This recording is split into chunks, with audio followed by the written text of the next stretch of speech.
আসসালামু আলাইকুম রহমতুল্লাহি ওয়া বারাকাতুহু। আমার ভিডিওগুলো দেখতে থাকুন, দেখতে দেখতে ভালো লাগে, ভালোবাসা হয়ে যাবে ইনশাআল্লাহ। চট্টগ্রামে তাজা গুলি ও কার্তুজ সহ গ্রেপ্তার হয়েছে দুইজন।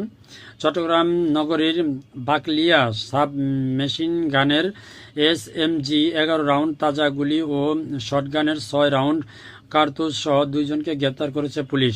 সোমবার রাত 1টার দিকে কালামিয়া বাজার এলাকায় দোতলা মসজিদ সংলগ্ন আলমকুটির গলির একটি কলোনিতে অভিযান চালিয়ে তাদের গ্রেপ্তার করা হয়েছে। মঙ্গলবার সকালে তাদের আদালতের মাধ্যমে কারাগারে পাঠানো হয়। গ্রেপ্তার হওয়া ব্যক্তিরা হলেন লোহাগাড়া থানার হাজীপাড়ার বাসিন্দা মোহাম্মদ রুবেল ও কক্সবাজারের মহেশখালী উপজেলার কালারমারছড়া এলাকার বাসিন্দা আজিজুল হক।